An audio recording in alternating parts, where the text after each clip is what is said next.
은혜 받으실 하나님 말씀은 베드로전서 1장 18절에서 25절 한번 따라하십니다. 예수님은 날 위해 피 흘리셨다. 한 번 더. 예수님은 날 위해 피 흘리셨다. 이게 성경 전체의 내용입니다. 예수님 날 위해 피 흘리러 오셨고 날 위해 살찌으러 오셨습니다. 이것이 성경의 핵심이요. 이것을 받는 내가 구원받고 이것을 받는 내가 죄 용서받고 이것을 받는 내가 거듭나고 이것을 받는 내가 거룩하고 신령한 겁니다. 예수의 살이 하나님의 그 말씀으로 말미암아 내 영혼이 살고 그 피로 나에게 죽은 영혼을 살리시고 그 피를 산 내가 이제는 의지하는 이유는 거룩하라는 거예요. 거룩하라. 계속 주님이 우리들에게 요구하시는 것이 거룩하라. 거룩하라.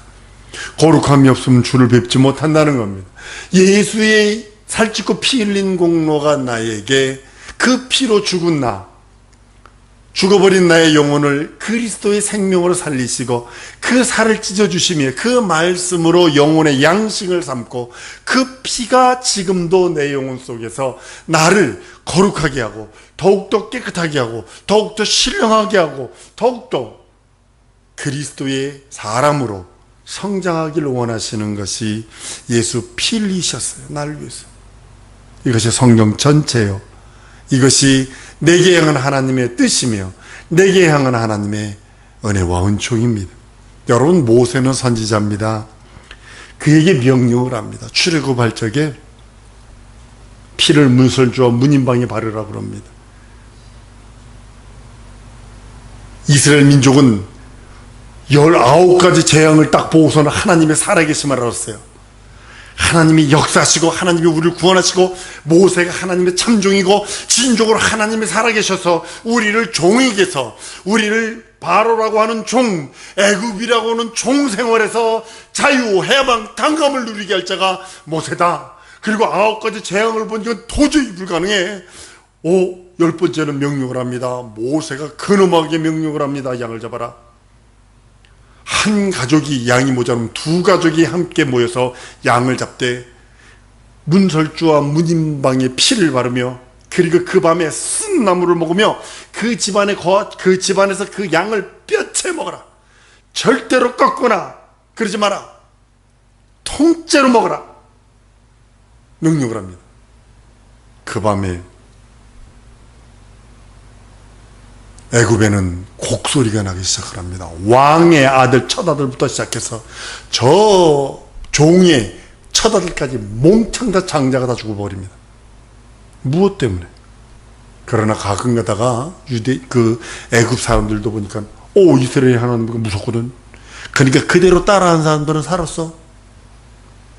여기에 생명이 있는 거예요. 한번 따라합니다. 말씀에 순종하면 산다. 말씀에 순종해서 산 사람을 보고서 옆에 있는 사람이 따라오면 산다는 소리요. 그렇죠? 무슨 소리인지 알죠?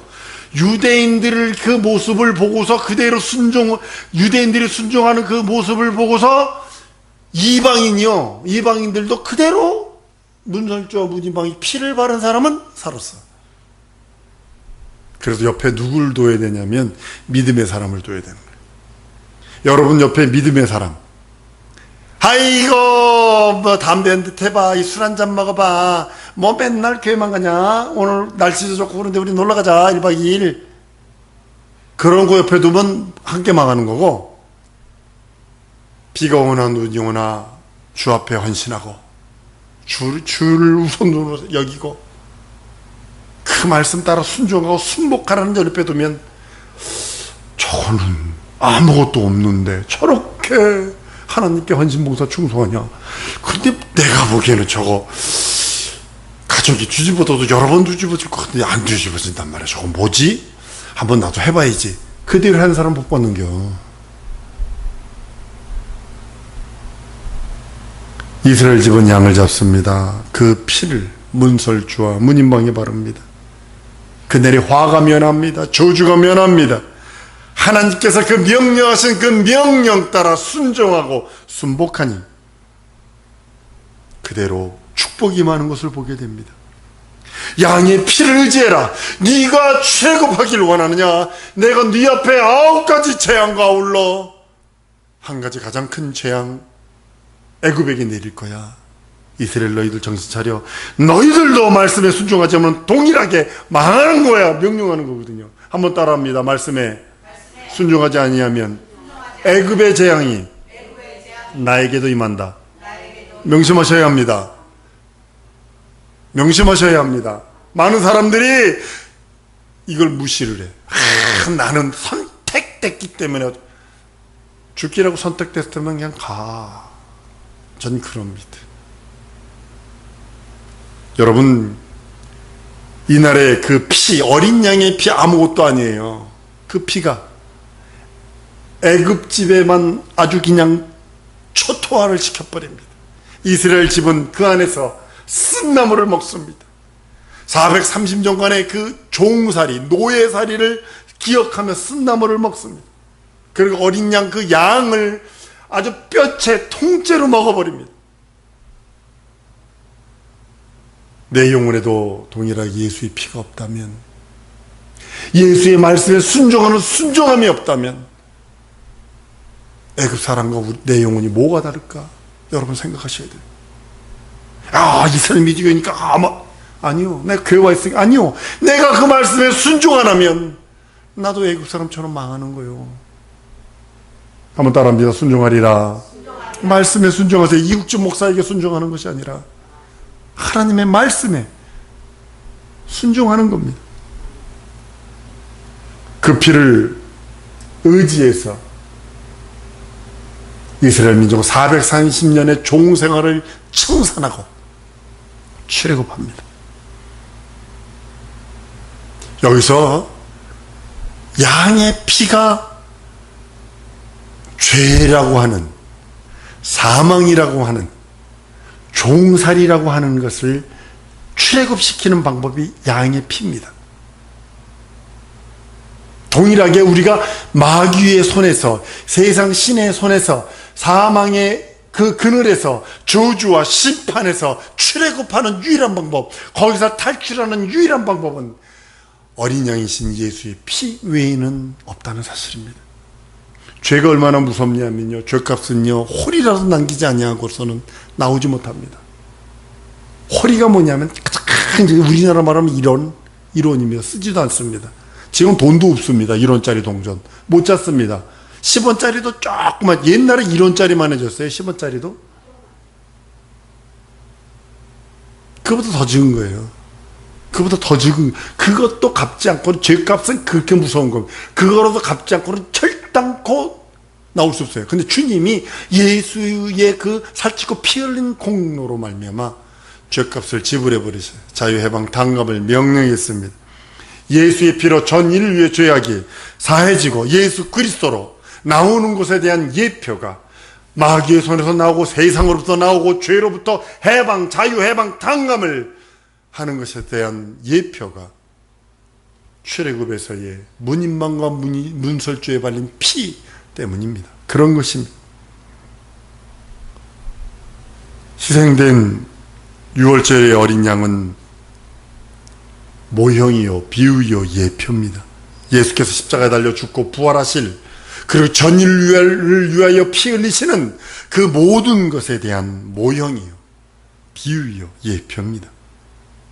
예수의 피는 예수의 생명이요, 하나님의 생명을 보이시며 영원 전까지 계신 창조주의 피요, 창조주가 하나님의 피를 보이시며 우리 죄를 사하지 않으면 안 될 만큼 그렇게 고귀하게, 너무나 중한 죄가 무엇이냐?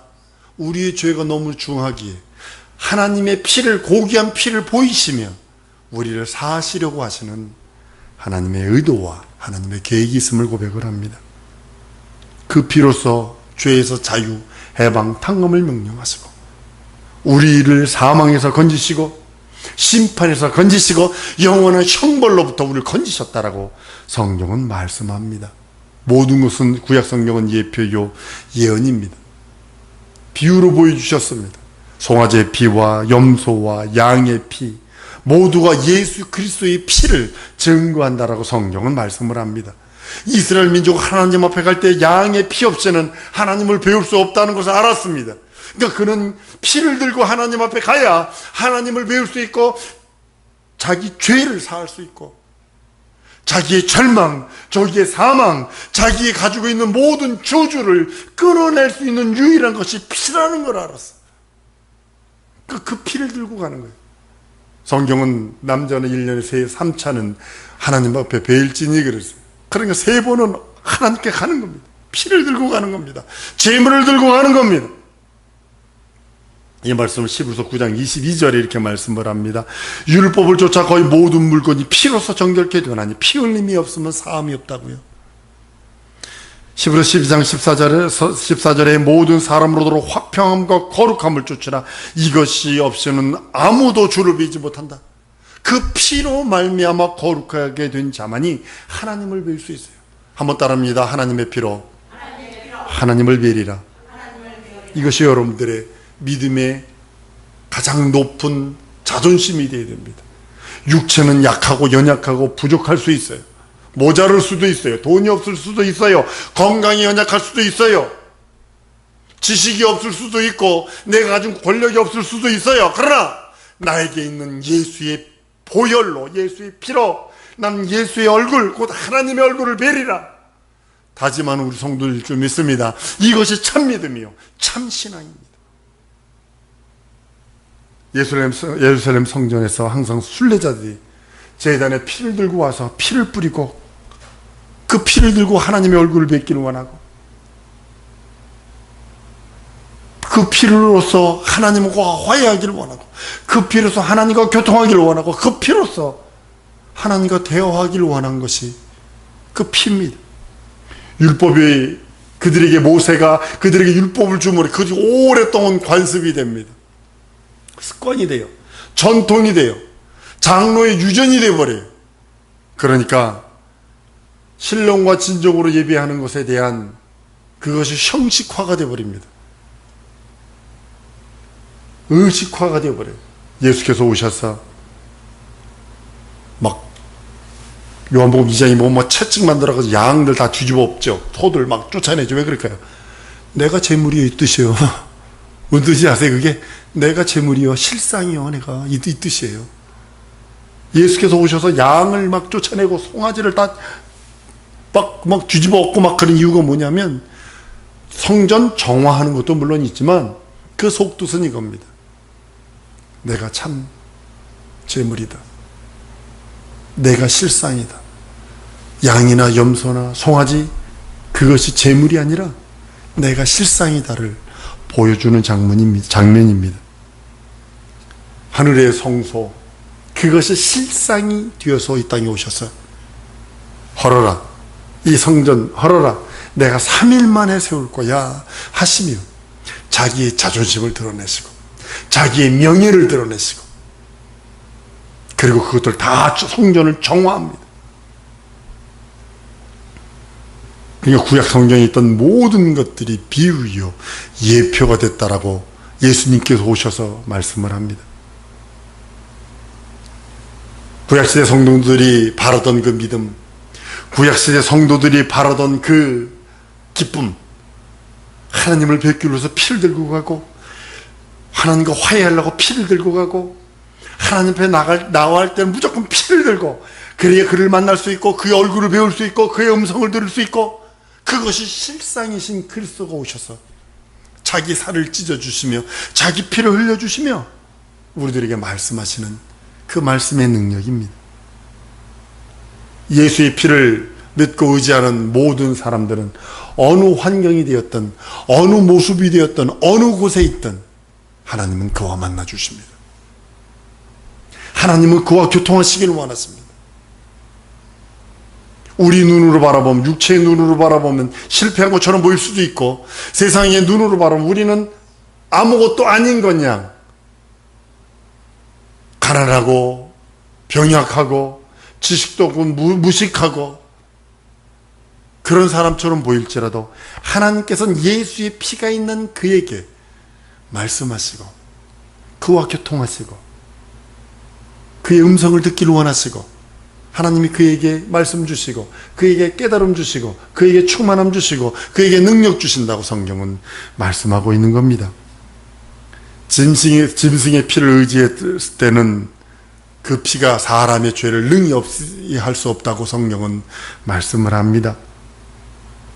이제는 짐승의 피도 의지하는 것도 아니요, 내 신념을 의지하는 것도 아니요, 내가 가지고 있는 그 어떤 것을 의지하는 것이 아니라 이제는 예수의 피만 의지하고, 이제는 예수께서 나를 위하여 흘려주신 그 예수의 보혈, 하나님의 생명을 의지하여 내 영혼이 하나님의 생명으로 소생되어서 이제는 그 피를 더욱더 의지하면 더욱더 거룩하려고, 더욱더 신령하려고, 더욱더 깨끗해지려고, 더욱더 그리스도의 거룩한 신부가 되려고 하는 그 하나님의 그 약속과 언약을 더욱더 이루려고 하는 우리 성도들의 모습이 되기를 소원을 합니다. 상성도 여러분, 우리는 그 피만 의지해야 되는 자들입니다. 죽어있는 자에게 하나님의 생명으로 살려주시고, 그리고 그 살을 띄워주시며 영혼의 양식, 곧 하나님의 말씀으로 내 영혼의 양식을 삼아 그 말씀으로 살아가는 겁니다. 그 말씀 의지하며 그 말씀이 내 육체는 반대로 갈 때가 너무 많아요. 내 육체는 쾌락을 쫓고, 내 육체는 향락을 쫓고, 내 육체는 쉬자, 좀 더 놀자, 내 육체는 좀 더 즐기자, 세상으로 가는 반면에 내 영혼은 주 앞에 기도하고 주 앞에 헌신하고 주의 일 성공하기를 원하는 반대로 갑니다. 하나님의 말씀으로 내 육체를 쳐서 복종케 해서 예수께서 나를 위하여 흘리신 그 피가 구약의 예표가 실상이 되셔서 오셔서 우리들에게 말씀하시고 우리들에게 조명하시고 우리들에게 영원한 피로서 하나님과 화해케 하시고 그 피로 하나님께 나아가고 그 피로 하나님과 교통하고 그 피로 하나님과 화해하여 하나님을 아바 아버지로 부르는 자들이라면 거룩하라. 내가 거룩하니 너희도 거룩하라. 우리 하나님이 우리들에게 그 피를 주신 이유입니다. 사랑하는 성도 여러분, 그 피가 여러분 속에 있다면 그냥 말라 비틀어진 코피가 나서 한참 놔두면 말라 비틀어집니다. 그런 피가 아니라 지금도 살아있는 피가 되어야 될 거 아니오. 살아있는 생동력 넘치는 피가 되어야 될 거 아니오. 아, 이때 2000년 전에 라고 끝나는 것이 아니라 영원한 예수의 피가 마감되는 날이 없어요. 예수의 피는 예수님 오실 때까지 끝없이 그 피가 흐르는 것이요, 그 피가 내 영혼에 모든 것들을 거룩하고 신령하고 구별하고 성별하여 하나님 앞에 올 때까지, 우리 하나님 앞에 설 때까지 우리를 거룩한 신부의 반열까지 끝없이 끌어주고 밀어주고 말씀하시고, 어떨 땐 책망하시고, 어떨 땐 깨닫게 하시고, 어떨 땐 그 피로 말미암아 모든 시험과 유혹들을 이기게 만드시고, 그 피로 말미암아 저주의 세력들, 심판의 세력들, 귀신의 세력들 다 이길 수 있습니다. 이 시간에 기도할 때 하나님, 예수의 피만 의지하오니 내 영혼에 역사하시고, 예수의 피만 의지하오니 내 영혼에 말씀하시고, 예수의 피만 의지하오니 나를 더욱더 거룩하게 하시고, 예수의 피만 의지하오니 이 피로 하나님과 화해하고, 이 피로 하나님의 음성 듣고, 이 피로 하나님의 얼굴을 배웠고, 이 피로 응답해요 달라고 하나님의 영광을 예수의 피로 버리라 다짐하며 예수의 영혼 부르고 통성으로 기도합니다.